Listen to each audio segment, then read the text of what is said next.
Si quieres ser de los primeros en escuchar los nuevos programas, suscríbete al canal y no olvides de activar la campanita. En todo el Perú y el mundo. Buenos días, Rosa María, y feliz Día de la Bandera. Bueno, sí, la verdad es que hemos salido un poquito más tarde hoy día para los que están viniendo al centro, porque algunas calles aquí en el centro están siendo cerradas por el Día de la Bandera. Todos me miran, no, sí, pues así es. Siempre me olvido. Pero hoy, 7 de junio, es el día del asalto de las tropas chilenas al Morro de Arica, que se conmemora en 1880, el día que muere Bolognesi, por lo tanto es un día importantísimo para el ejército peruano. También. Y hay que, saludar al ejército peruano, no solamente el heroísmo de Bolognesi, sino a toda la trayectoria que ha venido después de ese heroico día tan importante, ¿no? Qué pena que ya no esté en escena una obra muy bonita que se llama Bolognesi en Arica, una obra de teatro, que yo decía esto lo deberían llevar por todo el país, a todos los colegios, para que la gente vea lo importante que es el sacrificio de Bolognesi, para recordarnos que a veces cuando nos abandona el Estado, y fue el caso de Bolognesi, cuando te quedas solo, cumplir con el deber es lo único que te queda para recuperar la dignidad. Y eso fue lo que él hizo y la gente que estuvo con él hizo en 1880. Bueno, y aquí en Lima, hablando de recuperar la dignidad, después del debate de ayer en el Congreso, mejor no, uno tiene que irse de vacaciones, ¿no? Yo debería pedirle vacaciones a los padres, ¿no? Pero bueno, vamos a comentar un poco las cosas. Primero, temprano se discutió la moción de censura al presidente Galarreta por su mala gestión, básicamente por su mala gestión. Y pasaron cosas muy interesantes. Yo creo que, a pesar de que algunas personas crean que es una pérdida de tiempo, yo creo que ha sido un importante triunfo de la oposición o de aquellas personas que no están de acuerdo con un mal manejo de los recursos públicos dentro del Congreso de la República, o que quieren recuperar cierto mínimo de pudor, como escribí en Twitter, o sensatez respecto al uso del dinero de todos los peruanos en el Congreso de la República. Y primero se votó la moción para admitir a trámite la denuncia. No para debatirla, solo para admitir a trámite, ¿no? Entonces, ahí votaron claramente, pero con absoluta claridad, los fujimoristas en contra. Se esperaba, ¿no es cierto? Los fujimoristas en contra, pero se les unieron algunos más. Y fueron 61 votos en contra, que son básicamente los fujimoristas, más, por ejemplo, el congresista Castro de Frente Amplio. Más, por ejemplo, la fiscalizadora Jenny Vilcatoma. Más varios de APP. Donaire, por supuesto. Richard Acuña, que cree que algo le va a pasar a él siendo segundo vicepresidente. Entonces, varios jugaron por sus intereses. Interesante, además, que votaron por la abstención 8 congresistas, todos de Peruanos por el Cayman. Mercedes Arauz, Carlos Brus, Cheput se pusieron de lado, y lo más grave, varios congresistas que pasan por esta mesa no fueron a votar. La congresista Montenegro, por ejemplo, ¿no es cierto? Gran enemiga de la corrupción, no fue a votar. Entonces, claro, y muchísimos más que no fueron a votar. Varios, entre ellos los que están con Yaya porque tienen denuncia penal. No fueron a votar. Denuncia penal, ojo, no denuncia, perdón, sentencia ya por sus delitos. Entonces votaron a favor 38. Esta lista de 38 va a valer mucho en el futuro. Yo la estoy guardando.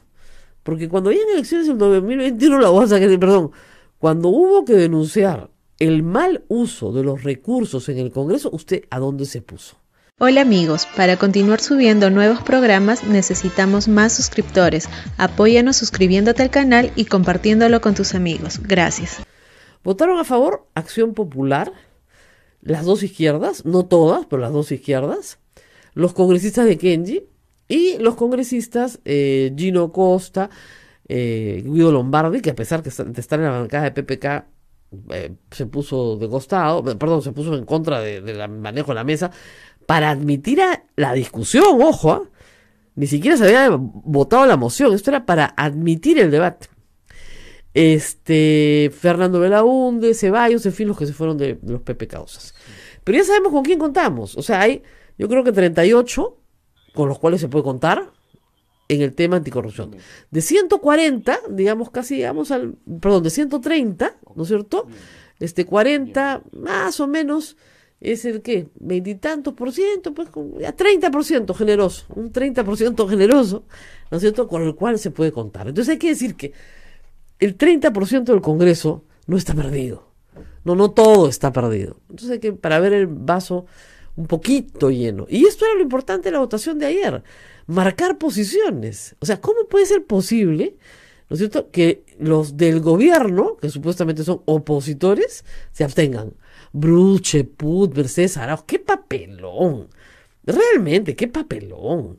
Qué pocas ganas de dar pelea por los temas importantes, ¿no? Pero en fin, muy bien. Obviamente la APRA toditita se fue con el fujimorismo, ¿eh? Uf, de la manito. Eso ya sabíamos, de la manito. Y APP también de la manito se fue con el fujimorismo. Pero de la manito, bien agarraditos. Entonces ya sabemos. Hoy día se va a presentar otra moción de censura contra la Galarreta. Porque luego de que acabara este capítulo, ¿qué pasó? Comenzaron a discutir el desafuero o la suspensión finalmente de 3 congresistas. Ya ustedes saben quiénes son. Kenji Fujimori, Guillermo Boncángel y Bienvenido Ramírez. Muy bien. Hay 2 o 3 normas que ustedes tienen que conocer. A ver, una cosa es cometer un delito y otra cosa es cometer una infracción de la Constitución. Son 2 cosas diferentes. Yo puedo, por ejemplo, cometer una infracción de la Constitución. O sea, por ejemplo, si el presidente del Congreso no convoca al Pleno nunca, no decir no convocar al Pleno, está infringiendo la Constitución, no permite el funcionamiento democrático del Congreso, ¿no es cierto? Pero no ha cometido ningún delito. ¿Ok? Entonces, hay formas en las cuales tú infringes la Constitución, pero no necesariamente cometes un delito. Muy bien. Pero cuando tú infringes la Constitución, te pueden suspender, ¿no es cierto?, destituir o inhabilitar hasta por 10 años. ¿Ok? ¿Qué buscaban anoche, en realidad, los fujimoristas? No solamente suspender, sino inhabilitar hasta por 10 años. No lo consiguieron, porque no tenían los votos. Necesitaban una votación calificada. El Tribunal Constitucional en el año 2003 estableció reglas para estas votaciones, que no están en la Constitución, están en una resolución del Tribunal Constitucional. Y en estas reglas se decían cosas, por ejemplo, como las siguientes. A un congresista se le puede levantar la inmunidad para que pueda ser procesado, pero no necesariamente se le tiene que suspender, ¿no es cierto? ¿Por qué? Porque no ha sido hallado culpable todavía. Entonces se le saca del Parlamento, o sea, definitivamente vaca su cargo y entra el accesitario cuando esta persona ha sido encontrada culpable con una sentencia firme. Mientras tanto, su curul queda vacía. Esa era la teoría. Entonces, las curules de Kenji Fujimori, Boncángel, Ramírez deberían quedar vacías en tanto el Poder Judicial se pronuncie sobre su tema. Ahora, como gozan de libertad, porque no tienen un pedido de detención preventiva, ¿no es cierto?, podrían asistir a las sesiones del Congreso. Es más, sus honorarios se siguen pagando, sus remuneraciones se siguen pagando. Y si ellos resultan inocentes, el Congreso les tiene que devolver todo. Así son las reglas. Bueno, entonces ayer hemos tenido varios rompimientos de reglas. Primer rompimiento de reglas es, mira, ¿sabes qué? Me siento en la resolución del Tribunal Constitucional de 2003, tú te largas y llamo al accesitario. ¿Ya? Y si te encuentran inocente en el Poder Judicial o la Fiscalía archiva, ya veremos, pues, ¿no? O sea, no deberían entrar los accesitarios ahorita, ¿verdad? No, de acuerdo a una sentencia del 2003, no. Bueno, eso es lo que Se ha incumplido varias veces, es verdad. Pero que se haya incumplido antes no tiene por qué hacer que se incumpla ahora. ¿Ya? Es lo que decía el abogado Julio Rodríguez, perdón. Y lo que decía el mismo Kenji, hasta que yo no esté sentenciado, yo soy inocente. Claro. De acuerdo a la presunción de inocencia. Por lo tanto, no pueden llamar al accesitario. No pueden llamar, hasta que yo no esté sentenciado, no pueden llamar al accesitario. ¿Me pueden levantar la inmunidad? Sí, eso por supuesto. Porque muchísimos, y habría que levantar la inmunidad para cualquier cantidad de gente que está en cola hace rato. Tú tienes inmunidad de proceso y inmunidad de arresto. Por ejemplo, el Congreso se niega a levantarle la inmunidad de arresto a 3 congresistas que ya tienen sentencia por delito contra la administración pública, por peculado y otros crímenes que vienen de actos realizados antes de que fueran congresistas. El reglamento claramente especifica, señala que no alcanza la inmunidad de esos parlamentarios. No les levantan la inmunidad de arresto. A 3. Uno de ellos, Martorell, del Fujimorismo. No, muy bien. Ríos, Vinicio Ríos, también. No, tampoco, que ese es de APP, tampoco. Y hay uno más de la izquierda, son 3. Muy bien. Nadie los toca. Esa es inmunidad de arresto. Y la otra es inmunidad de proceso. A mí me pueden levantar la inmunidad de proceso y yo puedo seguir asistiendo al Congreso como congresista, porque me han levantado la inmunidad de proceso. Y me pueden levantar la inmunidad de proceso a solicitud de la Corte Suprema, porque me lo piden, y hay toda una discusión en el Pleno, o me la pueden a instancia de cualquier congresista, como ha sido este caso, por una acusación constitucional. ¿Ok? En este caso, unos congresistas han acusado, otros han investigado en tiempo récord de 60 días, cosa que no pasa con el resto. Entonces, no solamente les han levantado la inmunidad de proceso, sino que también los han suspendido. ¿Para qué? ¿Para qué entren los accesitarios? ¿Para qué? Para controlar la mesa directiva. Pero yo creo que es más que eso. Tú sabes que en eso discrepo con Kenji Fujimori, que dice que esto es para controlar la mesa directiva. Esto es para demostrar que Pedro Pablo Kuczynski está bien sacado del cargo. ¿Te das cuenta? Uh-huh. Porque si se prueba que no hubo ningún delito en la conducta de estos 3 congresistas y ningún delito en la conducta de Pedro Pablo Kuczynski, entonces ¿por qué renunció? Ellos tienen que probar en este año, de alguna manera, que hicieron bien. ¿Te das cuenta? Y tienen que meter preso a Kuczynski también. Y si es posible, meter preso a Kenji y a sus amigos también. Y eso implica cierto control del Poder Judicial y sobre todo del Ministerio Público. Cosa que el Fujimorismo está demostrando que tiene. No completo, pero que tiene. Y que con sus aliados del APRA le pueden proporcionar. Entonces, lo que tenemos ahorita es a 3 congresistas suspendidos en la interpretación de Galarreta y sus amigos, que van a ser sustituidos por los accesitarios que son fieles a Keiko Fujimori, ¿no es cierto? Ellos, los suspendidos, interponiendo una acción de amparo hoy, y la oposición al Fujimorismo presentando una censura contra la mesa directiva, contra Galarreta, por haber violado la Constitución. Porque además hay un hecho adicional. Ha permitido que voten los miembros de la Comisión Permanente. Ese es el otro tema. Y eso está prohibido según la Constitución. Que otras veces haya pasado no quiere decir que no siga estando prohibido. Está prohibido. Y estando prohibido, no se puede realizar. Y además, ni siquiera lo necesitaban. Es decir, lo necesitaban para una inhabilitación de 10 años. Para eso sí necesitaban los votos de todos. Pero impusieron que en la suspensión participaran ellos también. Ya han conseguido la suspensión con las justas. Necesitaban 51 votos y tuvieron 58. O sea, los 50 de los fujimoristas, porque los hicieron votar, y 8 más. Pero si sacas a 5 de los fujimoristas, porque las otras bancadas no quisieron participar, igual llegaban con 53, con las justas. Pero eso es lo máximo que van a sacar. Es más, según Javier Velázquez, que es quien lo escuchó en la mañana, si no hubieran impuesto esa regla arbitraria, muchos más hubieran votado. Yo creo que sí. Pero como impusieron la regla arbitraria, ni hablar. Uh-huh. Así es. Vamos a la pausa. Vamos a la pausa, tenemos mucho que contarles. Sí. Vamos a la pausa y volvemos. Medios de comunicación, Rosa María, en la línea ya está la congresista Indira Wilca. Sí, quería ella hacernos un anuncio esta mañana. Congresista, muy buenos días. Muy buenos días, Rosa María. Muy buenos días a todos los que nos escuchan. ¿Cuál es la posición de usted frente a lo que ha sucedido ayer en el Congreso de la República?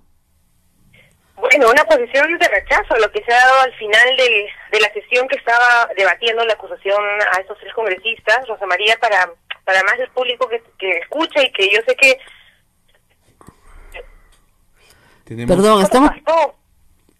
¿Aló? Sí, nos estábamos alejando un poquito, a ver si se acerca el micro al parlante del teléfono. Del teléfono. No, yo creo que hay que explicar a la gente qué es lo que finalmente se dio ayer y por qué, en nuestra opinión, esta votación finalmente se ha frustrado. Se ha frustrado porque no se llegó a tener el mínimo de congresistas para poder hacerlo de manera reglamentaria, además de manera, digamos, acorde a la Constitución, cuando ya estábamos por votar de manera diferenciada, se dio un debate sobre cuál era la interpretación del reglamento del Congreso y de la Constitución misma en relación a la participación de los miembros de la Comisión Permanente. Lo que dice la Constitución es muy clara, dice que la sanción se da sin la participación de los integrantes de la Comisión Permanente, con lo cual, en el mejor de los casos, el quórum, o sea, la mayoría para hacer la sanción tenía que haber sido de 58 parlamentarios.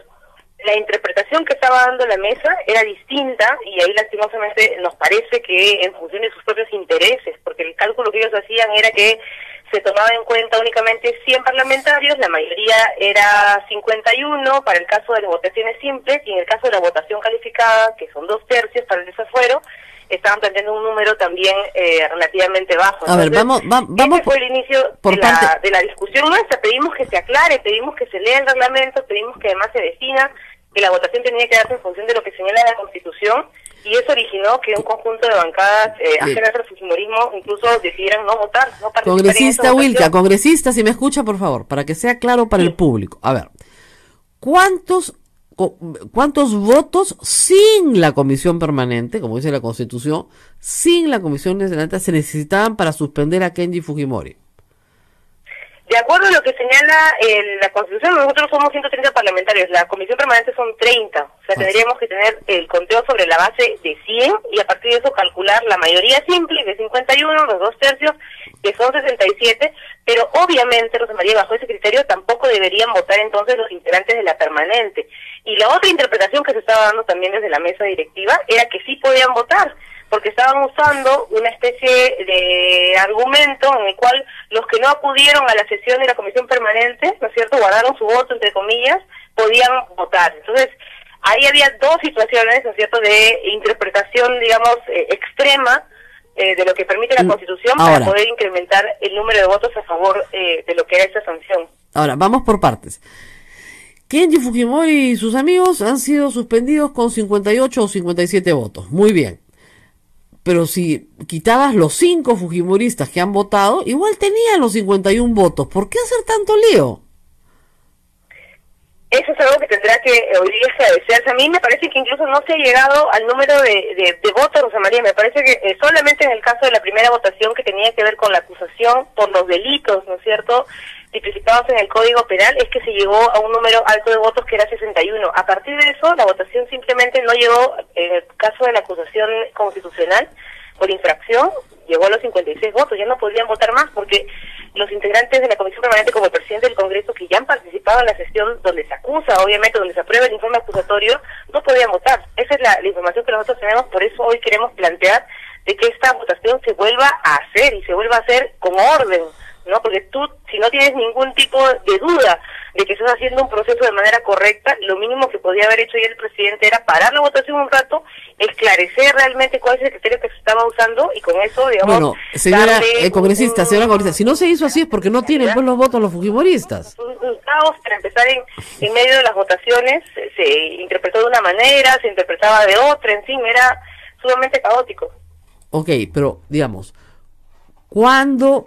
A ver, ustedes dicen lo siguiente, se necesitan 51 votos para la suspensión de la inmunidad, digamos, para el levantamiento de la inmunidad, pongámoslo así, no necesariamente la suspensión del congresista en sus labores parlamentarias. Así es, para abrir el antijuicio político. Exactamente, para que pueda ser procesado aún cuando pueda seguir siendo congresista. Ojo. Así es. Muy bien. Así es. Para eso se necesitan 51 votos descontando a la comisión permanente. ¿Ok? Muy bien. ¿A cuántos votos llegaron? A 58. Si usted saca los 5 fujimoristas que de manera, digamos, no permitida votaron, igual llegaban a los 51. ¿Qué interés puede tener el fujimorismo entonces de estar forzando esta interpretación?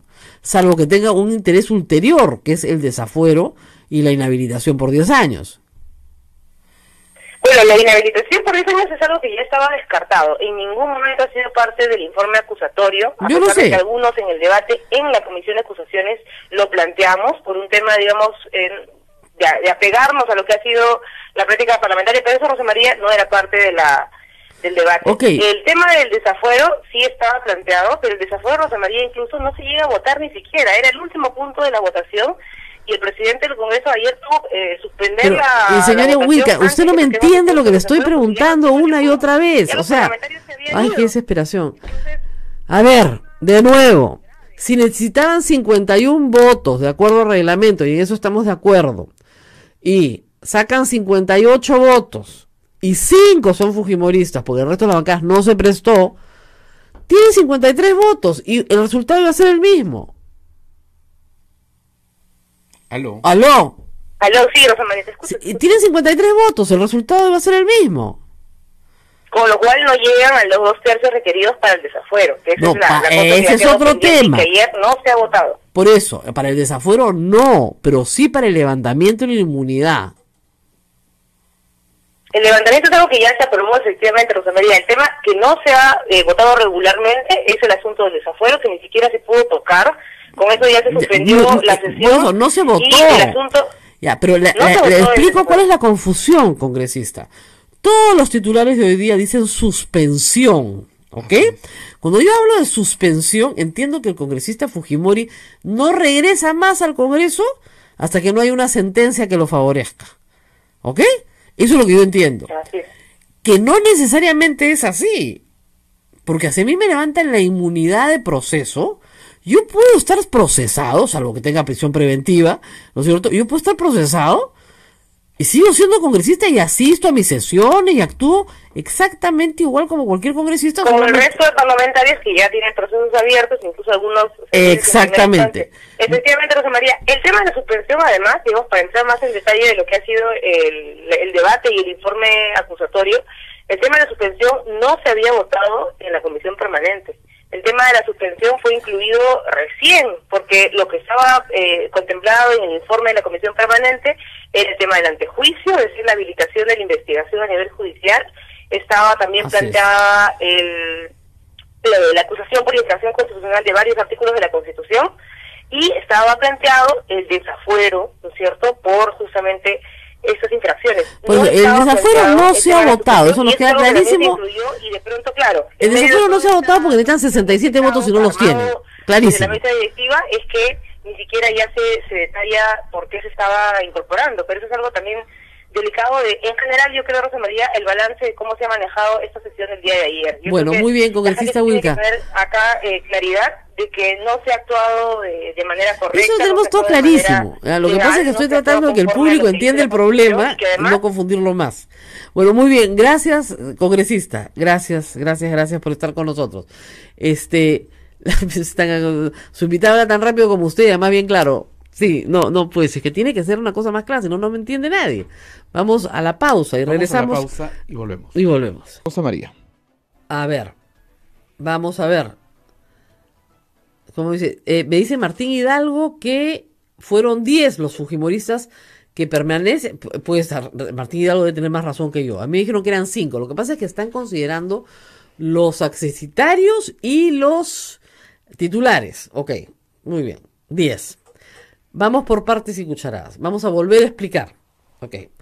¿Qué dice la Constitución? Hay 2 tipos de procesos. Cuando tú cometes un delito y el Poder Judicial o cualquier persona, incluido un congresista, dice, señor, este señor congresista tiene que levantársele la inmunidad para poder ser procesado. Eso significa que te levantan la inmunidad a través de un antejuicio, es decir, te hacen un juicio en el Congreso, lo que hemos visto ayer, tú te defiendes y el Congreso dice, sí, vayas al Poder Judicial. Si el Poder Judicial tiene sobre ti una orden de prisión preventiva, obviamente, ¿no es cierto?, esto acarreará tu suspensión, digamos, práctica, pero no viene el accesitario, porque no hay sentencia, ¿ok? No habrá un miembro hábil porque estás preso, pero no viene tu accesitario. Primer problema. Viene tu accesitario cuando te mueres, por ejemplo. O cuando te desafueran. O cuando te desafueran. Ahora, el desafuero es por infracción a la Constitución o delito, pero en el desafuero, ¿no es cierto?, tienes que por lo menos juntar, de nuevo, 2/3 del número legal de miembros del Congreso, restando la comisión permanente. Si la comisión permanente son 30, contando los accesitarios, ¿ok? Son 30, esos 30 no pueden votar. 130 menos 30, la 100. mitad más 1, 51. 2/3, 67. Para el desafuero, 2/3, 67. Para que te levanten la inmunidad y te pueda procesar el Poder Judicial sin ninguna otra consecuencia que no sea esa, ¿ok? 51. Entonces, ayer era evidente que los fujimoristas no tenían los votos para el desafuero. No lo tenían. Entonces, han decidido hacer por la puerta falsa lo que no pueden hacer por la puerta delantera, que es suspender a Kenji Fujimori y a sus amigos y traer a sus accesitarios, cuando todavía no hay una sentencia firme contra Kenji Fujimori y sus amigos. Muy bien.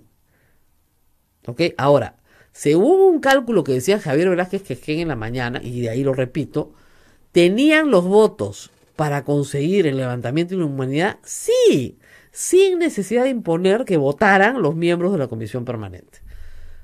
Pero, visto que no iban a oír las voces autorizadas de las demás bancadas se pararon y se fueron. Es algo así como, yo no voy a votar en esto si es que tú no me aceptas que los miembros de la comisión permanente no pueden votar. Dice Martín Hidalgo, que ha estado en el Congreso ayer, que es un reportero del Congreso, que son 10 fujimoristas. Si es así, mayor razón todavía. Entonces, si son 10, son 48, no llega. Lo que están proponiendo todas las bancadas, menos la fujimorista obviamente, es que hoy día se vuelva a votar. Con las reglas claras, después de una discusión clara sobre cuáles son las reglas. Y una vez establecidas cuáles son las reglas y quiénes pueden votar y quiénes no pueden votar, pasen de nuevo a una rectificación, una reconsideración de la votación que se puede hacer. Y veremos ahí si Kenji Fujimori tiene que poner una acción de amparo con una cautelar hoy día o no. Porque evidentemente a Kenji Fujimori se le han violado varios derechos. Además, qué fácil sería que todos tus enemigos políticos se pongan de acuerdo y mientras tú no tengas sentencia te suspenden por tiempo ilimitado. ¿No es cierto? De eso se quejaron amargamente, acuérdense ustedes, Marta Chávez, Luz Salgado, cuando la suspendieron a ellas. Y lo que pasó finalmente es que las absolvieron y les tuvieron que pagar todos los devengados, ¿eh? Marta Chávez cobró hasta el último devengado. O sea, no vayan a pensar que no hasta el último centavo. 5 años después. Entonces, pero a ellas sí las inhabilitaron. Y sí las inhabilitaron y no pudieron participar en la siguiente elección. Por eso es que no pueden participar en las elecciones del 2006 y recién regresan en el 2011. ¿Ok? Hay varios casos, por cierto. El congresista Naya, sí, se fue a un proceso y lo metieron preso de inmediato. El congresista Urtecho, entiendo que tiene arresto domiciliario. ¿Ya? Entonces, hay varios casos en los que efectivamente el congresista Urtecho votaron 80 por desafuero, inhabilitación, todo. Porque además él confesó pues que se había robado la plata de los trabajadores. No había más que decir. Había confesión de parte, pero este no es el caso. Yo lo que sostengo es que el fujimorismo está frenético con esto. Ayer insultaba a sus aliados apristas en este punto. ¿Por qué? Porque necesita probar que la salida de Pedro Pablo Kuczynski tuvo justificación. O sea, en estos días en los cuales la popularidad de Vizcarra está bajando a toda velocidad, donde todo el mundo ve a su primer ministro como este no era el promotor de la vacancia, con una especie de pecado original adentro, no resuelto, hoy más que nunca el fujimorismo quiere decir, perdón, nosotros hicimos lo correcto. Nosotros forzamos una renuncia presidencial porque todos eran unos corruptos. Y si no son corruptos, ¿qué hacemos? ¿Cómo justificamos esa vacancia presidencial y finalmente esa renuncia presidencial? No hay forma. Tienen que meter a Kuczynski preso de todas maneras y hacer que metan a Kenji, aunque sea un tiempito en la cárcel o darle alguna sanción. ¿Te das cuenta? Porque si no, no habían hecho finalmente nada malo, nada incorrecto. Entonces, ¿por qué renunciaron? Ese es el problema que Keiko enfrenta al 2021. Ahora, fuertes las palabras de Kenji, ¿no? Sí. En todo este tiempo, él se ha referido a su adversario como fuerza popular. Todo el tiempo. Pero ayer dijo, mis primeras palabras son para mi hermana Keiko. Se acabó. ¿No es cierto? Acá no quería, cada vez que le preguntaban por su hermana, no, yo quiero no quiero creer, no quiero pensar. Frases retóricas, ¿no? acá no hubo retórica alguna, fue de frente. Tú, acá tienes mi bandeja, acá tienes mi bandeja, acá me tienes mi cabeza en tu bandeja. Toma mientras. Y que iba a interponer todas las acciones porque acá no terminó la cosa, acá empieza. Y Kenji Fujimori no tiene, yo estoy segura, ningún interés en participar en política que no sea sacar a su padre de la cárcel, pero como probablemente la Corte Interamericana lo manda a la cárcel de nuevo, lo vamos a tener candidato en 2021, solo para partirle la votación a su hermana, nada más. En el partido de quien sea, pero de quien sea, en el partido de quien sea va Kenji, aunque no tenga las firmas, acuérdate de mí, solo para restarle aunque sea 5% a su hermana y que no pase segunda vuelta. O sea, de verdad, como dicen, a quien hierro mata, hierro muere, ¿no? Ahora, mientras esta familia disfuncional arregla sus cuitas, ¿no es cierto?, todos los peruanos tenemos que sufrir. Y vamos a hablar en este momento de otro tema importante. Hoy día no solamente es el Día de la Bandera, hoy día se elige al fiscal de la Nación, ¿ya? Y estamos con el señor Tito Bracamonte, secretario ejecutivo de la Coordinadora Nacional de Derechos Humanos. Esa elección es bien importante. Se había pedido a Pablo Sánchez que se quede. Por una razón, no es que sea el rey de la competencia, pues, en este asunto, ¿no? Pero por lo menos no es aprista, no es filo aprista.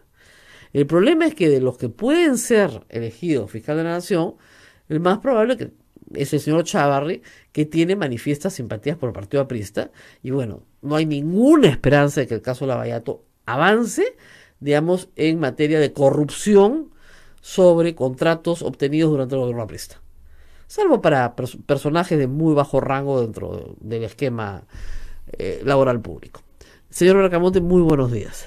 Muchas gracias por la entrevista. Bueno, ¿qué hacemos? Como dicen los chicos, ¿cómo haríamos? Nada, estamos en una situación bastante compleja y difícil, ¿no? Primero por todo lo que viene ocurriendo a nivel del Ejecutivo y el Congreso, que se convirtió en un espectáculo, pero esto hace que un tema fundamental para el país, como es la administración de justicia, pase como por abajo, ¿no? Y no nos damos cuenta.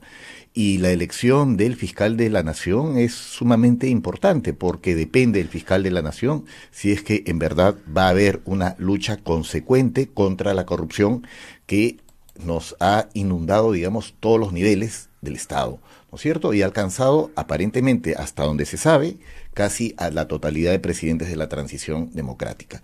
Esta es una situación muy delicada, además porque quienes son potencialmente candidatos, y en particular una persona, estamos refiriéndonos a Chávarri, como tú muy bien has señalado, ¿no? No es una figura independiente que garantice que efectivamente la Fiscalía va a tratar a todos por igual. Y eso nos va a llevar a una situación muy lamentable que ya hemos tenido con la Fiscalía de la Nación en el pasado, con Blanca Nélida Colán, ¿no es cierto? Y también con, perdón. ¿De ese nivel? ¿De ese nivel? No diría, pero bueno, en todo caso no se garantiza la independencia de la Fiscalía de la Nación y eso es muy delicado. Lo que se dice... en una situación particularmente importante y compleja como es la lucha contra la corrupción. Ahora, ¿qué pruebas tenemos de que el fiscal Chávarri no va a ser independiente, así de antemano? ¿Por qué lo estamos prejuzgando? ¿Por qué lo estamos prejuzgando? Por los eventos previos, ¿no? Los vínculos con Peláez Bardales, también por el hecho, él era presidente de la Junta de Gabinete justamente con Blanca Nélida Colán. Bueno, estaba haciendo carrera, ¿no? Pues el hombre, ¿no? En esa época había... sí, en un contexto donde todos sabíamos perfectamente claro, pero que digamos, él estaba en una la administración de justicia estaba siendo avasallada por claro, pero digamos, de repente fue un fiscal que se enfrentó pues a Blanca Nélida Colán. Y además, bueno, era una persona de confianza, ¿no es cierto? ¿De quién? De Blanca Nélida Colán. Ya. ¿No? Ahora, de repente pues era aprista y se estaba enfrentando a la dictadura desde adentro. Y además de eso, hay algo que en el proceso es muy claro. Este proceso de elección no es transparente, no hay reglas claras para la elección de el fiscal de la Nación. Parece que no es un proceso de elección, es un proceso en el cual ya se pusieron de acuerdo hace muchos años. Le toca al más viejo, punto. Ya, y ese es un criterio para nosotros anacrónico, porque estamos en un contexto en el que el conjunto de fuerzas vivas del país, institucionales y especialmente los operadores de justicia, tienen que ponderar que estamos enfrentando una situación particular, que es la lucha contra la corrupción. Y ahí el criterio de mayor antigüedad no puede ser aquel que coloque, ¿no es cierto?, en la dirección de la lucha contra la corrupción a X persona. Se tiene que colocar a la persona que por lo menos para la ciudadanía pueda resultar más proba, ¿no es cierto?, y que garantice independencia y que además asuma consecuentemente que el tratamiento a todos se va a hacer por igual. Y creo que esto es algo que también incluso la propia gestión de Pablo Sánchez va a tener que corregir. Vamos a la pausa y regresamos. Gracias a Martín Hidalgo. Ha mandado un tuit bien interesante hace unas horas que dice lo siguiente: Fuerza Popular usó los 10 votos que se guardó en la permanente. Sin estos no alcanzaba los 51 requeridos para suspender a Kenji Fujimori. César Segura votó en el pleno pese a que había votado en una de las acusaciones en la permanente, o sea, con escándalo, contra Guillermo Bocángel. O sea, eso de plano ya es la votación de César Segura, anula la votación porque está haciendo ya una cosa absolutamente en contra. Ahora, lo que nos dijo a mí, lo que yo entendí en la mañana es que eran 5 que deben ser los titulares, ¿no es cierto? No de los accesitarios, pero en fin, en total son 30, ninguno puede participar. Entonces, 10 da 48. Ahora, lo que decía Velázquez es que si no hubieran impuesto esa regla, sí lo lograban. Pero al forzarlos, claro, ya no lo logran. Eso es lo que ha dicho. Es que estabas avalando algo totalmente, pues, terrible, ¿no? 10 que no podían votar, y uno de ellos incluso, César Segura, que sí había votado en una de las acusaciones en la permanente. Un escándalo. Vamos a la pausa, regresamos con más del fiscal de la Nación. Pausa, sí, Eduardo. Y regresamos. Pausa y volvemos a Eduardo se fue al baño y acá somos tan pocos. Abel va a correr para hacer... Naila, tú puedes. Haz el botón que dice pausa y ponme al Papa Francisco, por favor, para la pausa. Nos están pidiendo las pausas en todas provincias. 8 de la mañana con 50 minutos, 8 con 50, Rosa María, continuamos, último segmento. Así es, bueno, muy interesante todo lo que está pasando en el Congreso. Vamos a ver si hoy día logran un acuerdo, si no se van a las acciones de amparo y a las cautelares, que yo me imagino que Kenji Fujimori y sus amigos, como digo, van a ganar muy rápidamente contra el Congreso de la República, con lo cual la cabeza de Kenji, por más trafa que haga su hermana, no va a quedar pues en la bandeja, sino va a lucir triunfante. ¿No es cierto? Vamos a ver. Bueno, y por otro lado tenemos al fiscal de la Nación. ¿Qué solución proponen ustedes? Mire, nosotros lo hemos planteado en una conferencia de prensa y nos parece que hay que exhortar, convocar a la Junta de Fiscales, porque estamos frente a una situación particular y hay que ponderar eso. No estamos frente a una situación, digamos, regular. Ahora, para que la gente entienda, son 5 fiscales supremos que entre los 5 eligen al fiscal de la Nación. Solo hay 5 votos, es bien fácil de entender.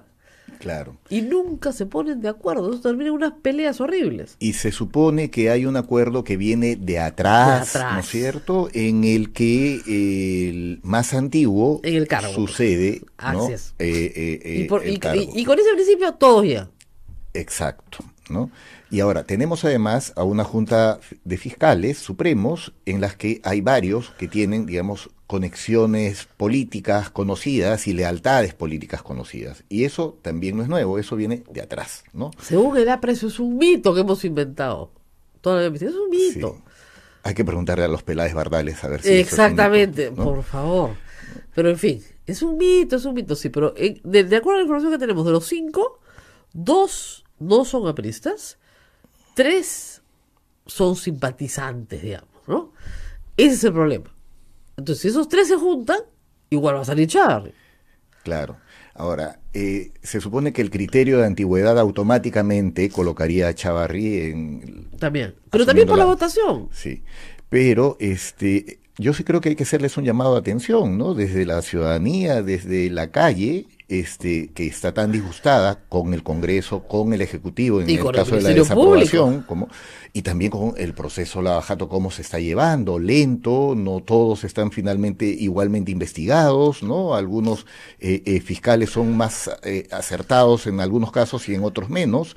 Entonces, esto nos preocupa, pero sin embargo creemos que se tiene que ponderar, tenemos que hacerles un llamado. A las 9 de la mañana se supone que se reúnen para elegir al fiscal de la Nación. Digamos, no puede ser si son 5, no se van a demorar mucho, ¿no? Sí, no puede ser alguien que tiene compromisos políticos, y desde nuestra lectura, el candidato Chávarri tiene compromisos políticos con el APRA. El problema es que Pablo Sánchez ha dicho que él no quiere la reelección.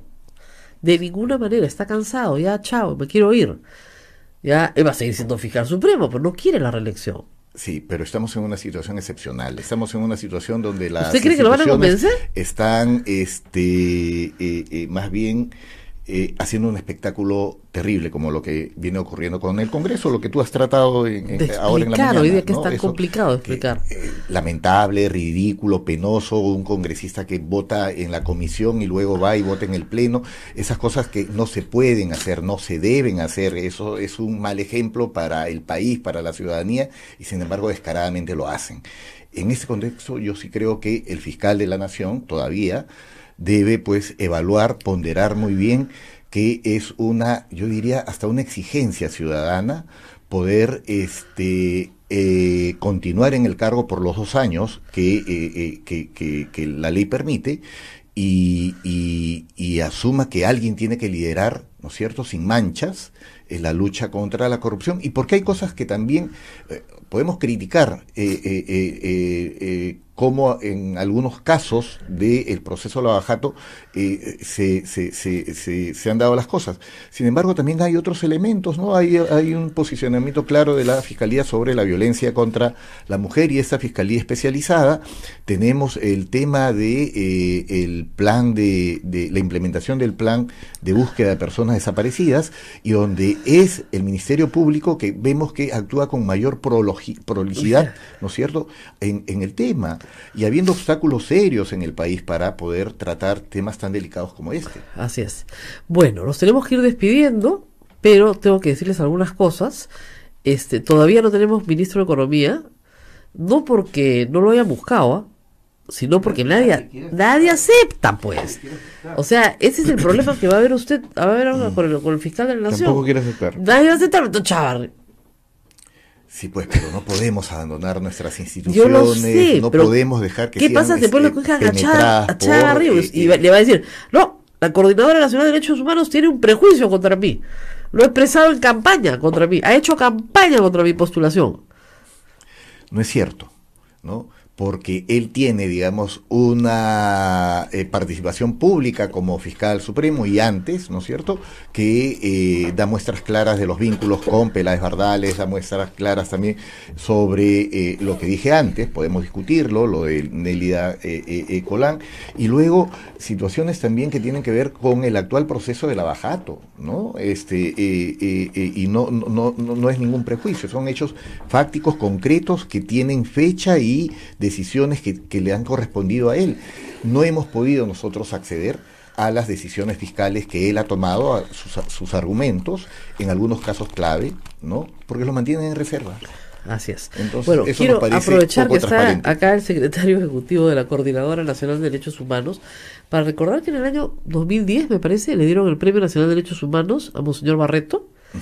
Muy bien. Bueno, el señor congresista Tubino dice que el señor cardenal es autor mediato del incendio de la camioneta en La Marcha. ¿Cómo? Sí, porque como ha dicho que el Congreso está de espaldas al pueblo, entonces ha asusado a la población para salir a ocasionar destrozos en la vía pública. Y como los militares también los acusan de autoría inmediata, todos los de los derechos humanos, entonces él también acusa de autoría inmediata pues al señor Tubino. Perdón, al señor cardenal. Sí, pues es muy lamentable que los militares puedan hoy, o se pueda pretender que los militares están representados en personas como Tubino o Donaire, ¿no? Yo estoy absolutamente claro y convencido que las Fuerzas Armadas de ningún modo se sienten representadas en estos dos señores, que lo único que están haciendo es tratar de negar lo que nos ha ocurrido y de procesar debidamente lo que nos ha ocurrido, ¿no? Porque nadie está negando las responsabilidades responsabilidad de una fuerza como Sendero Luminoso, que en su momento destrozó al país, pero tampoco se puede ocultar que ha habido responsabilidad del Estado y de las Fuerzas Armadas, ¿no es cierto? Y no porque a una persona se le ocurriera actuar así, sino porque formaba parte de cómo se enfrentaba en esos momentos a estas fuerzas que de pronto aparecieron y que ni siquiera se imaginaban, ¿no es cierto?, que le iban a declarar la guerra al país, ¿no? Entonces yo creo que hay que poner un poco de paños de agua fría ahí. Ya conocemos a Tubino, a Donaire y a personajes que de esta naturaleza que están presentes en el Congreso y que lo único que hacen es cada vez volver más sórdida el debate público nacional. Es una afrenta lo que están haciendo con Monseñor A mí lo que me Barreto. sorprende, lo que me sorprende de estos dos personajes públicos es la falta de empatía que tienen con personas que están sufriendo realmente. Yo estuve en Ayacucho, les he contado a la audiencia, este fin de semana, el sábado estuve trabajando ahí con un grupo de víctimas de la violencia, digamos, hijos de desaparecidos, hermanos de desaparecidos, asociados en ANFACEP. Y el problema es que esta institución se crea porque las viudas, las socias, se conocen a través de sus búsquedas en cárceles, comisarías, en las puertas de los cuarteles, etcétera. ¿Y quiénes detenían, desaparecían y secuestraban? Lamentablemente esas prácticas eran del ejército peruano, de la Armada peruana, no eran las prácticas de Sendero. Sendero mataba, Sendero asesinaba, pero los que torturaban, ¿no es cierto?, después, o sea, por largos periodos de tiempo, eran el ejército. Entonces, lamentablemente estas personas existen y tienen un dolor real. Y las propias Fuerzas Armadas han procesado eso. Así Hay es. un documento de las Fuerzas Armadas de enero del año 90 Gracias. que aborda muy bien eso, ¿no? Sí. Y de manera bastante crítica, pero justamente eso permite que las Fuerzas Armadas hayan contribuido finalmente a la derrota de Sendero Luminoso en el Así país. es. El reconocimiento de esos errores, ¿no? De estos Pero graves delitos que claro, se cometieron, ¿no es claro, cierto? pero no reconocen que existan personas de carne y hueso que te puedan decir: yo tengo 3 hermanos desaparecidos en Loyal. No, es terrible, mire, este Eso señor no te lo aceptan. Edwin Donaire ha sacado una carta hace unos pocos días dirigida a Tania, la congresista Pero no Tania solamente, Pariona. verdad, me olvidé de explicar. Pero a ti Terrible. te envió. La misma carta que comentamos con Tania Pariona, que es un escándalo, se la mandó a Wilka y a mí. Solo a mujeres. Miren la lógica, solo a mujeres. Terrible. Donde hay un párrafo que es plagiado de un libro de José Ingenieros, que me di cuenta al toque. O sea, ni siquiera puede ser una carta propia, ¿ya? Pero en fin, donde dice que ya me va a llegar mi hora. Igual a Tania Parona. Igual a Tania Parona, sí. igual a, que Sendero ya no va a hacer que nos llegue nuestra hora, como si Sendero estuviera activo.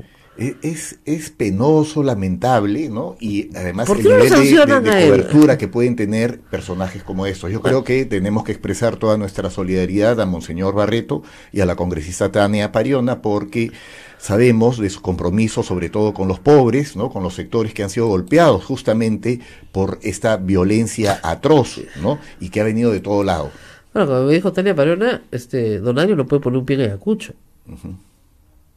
Porque le dicen claramente, todo el mundo sabe que no tiene Y una carta ascendencia. amenazante a una mujer, y una mujer que A es hija de varias un pueblo Tres como mujeres. Callada, ¿no? No, y a Indira Wilka, Claro, que y su a ti. padre lo asesinaron. Mm. A mí no, pero seguramente ya también me llegará. Es la misma carta, además hay que decir, con un dispendio de fotocopias, que cómo se nota que las paga el Congreso, porque nos envía una copia de un libro que se llama Los Héroes Silenciosos, donde básicamente nos envía fotografías de miembros de las Fuerzas Armadas mutilados, como si eso fuera algo para exhibir, ¿no? Entonces, evidentemente, quiere amedrentar. Sí, Ja, ja, ja. Rosa María, perdona, te robo 10 segundos. Mira, yo creo que hay que tratar esto de manera más amplia, porque en verdad hay una ofensiva que nos va a hacer daño al país, a la sociedad, negando un trágico episodio de la historia de nuestro país. Quieren negar a como dé lugar, pero a como dé lugar, que exigieron violaciones de derechos humanos cometidas por las Fuerzas Armadas. Es un loquito, alguien que se fue, etcétera. Nos tenemos que ir. Ahora. Ahora. El viernes. ¡Ay, ¿verdad? Hoy es viernes. No, hoy es jueves. No. Ah, ya, podemos... Uy, Dios mío, a ver, está peor. Yo quiero el viernes.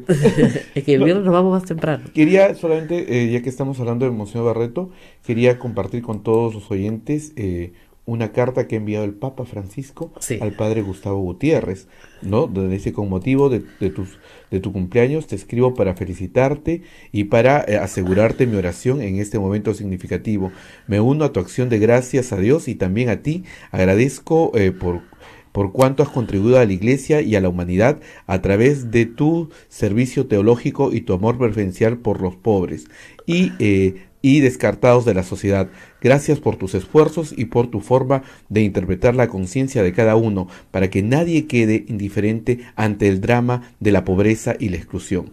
Con estos sentimientos te animo a que sigas con oración y tu servicio a los demás, dando testimonio de la alegría del Evangelio, y por favor te pido reces por mí. Que Jesús te bendiga y la Virgen Santa te cuide. Fraternalmente, Francisco, al Padre Gustavo Gutiérrez. El Padre Gustavo Gutiérrez, si no lo sabe nuestra audiencia, es dominico, es miembro de esta casa.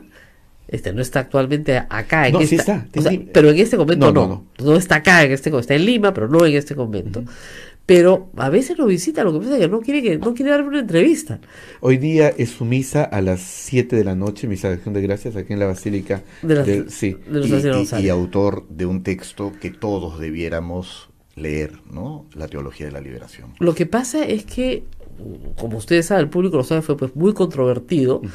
Y esto es un respaldo muy grande del Papa, que lo tutea. O sea, miren ustedes el trato absolutamente cercano, y digamos, de dos personas que se conocen bien, ¿no es cierto? Que se han leído. Y le tiene mucha estima.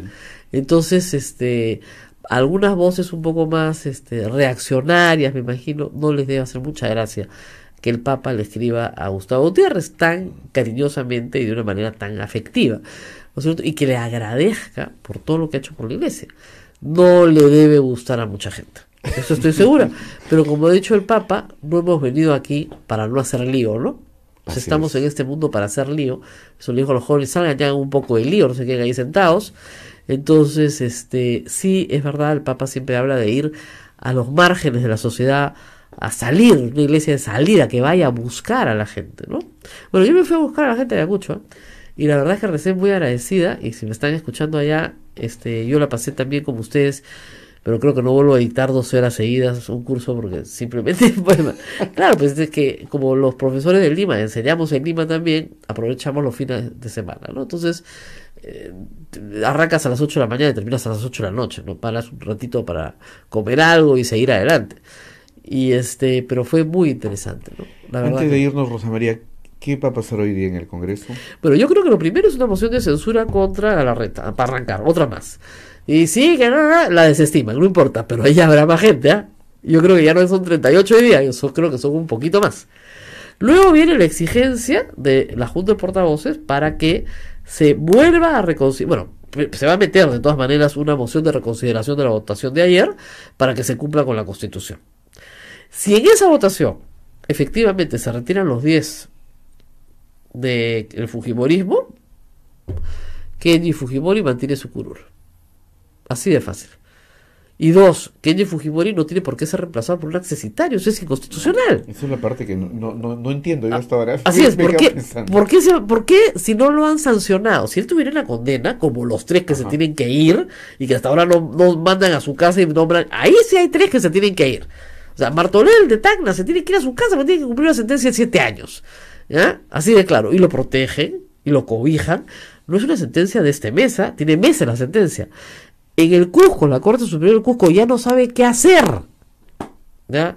Para exhortar al Congreso para que les entreguen a Vinicio Ríos y le levanten la inmunidad de arresto. O sea, discúlpenme, hay 3 casos ya de personas sentenciadas, sentencia firme, terminada, completa, lista, por delitos de peculado contra la administración pública. El señor Martorell vendió a la Sofratacna un terreno que era de su familia. O sea, olvídense, ¿ya?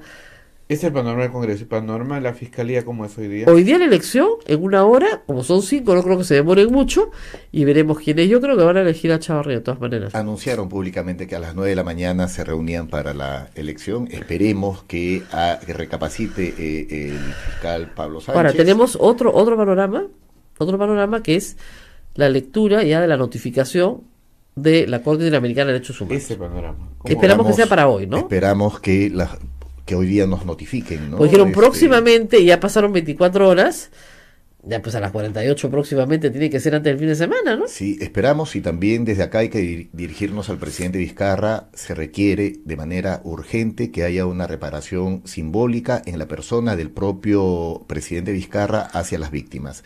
No fueron recibidas ni con PPK, y también se ha planteado una posible reunión con el presidente Vizcarra, y todavía no tenemos una respuesta concreta sobre fechas. Creo que esto es importante. Hay que hablar con Keiko, ¿se da cuenta? Porque él no...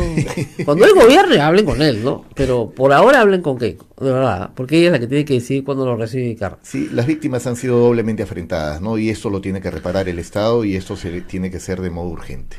Así es, o sea que tenemos un día movido. Muy movido, ¿eh? Muy movido en el Congreso, porque como dijo Kenji, esto no se queda aquí. Era clarísimo ayer que alargaban y alargaban el debate. Cuando tú alargas el debate, es porque no tienes los votos, pues. Tú tienes el control, porque tienes la mayoría, pero alargas y alargas, entonces no tienes el debate.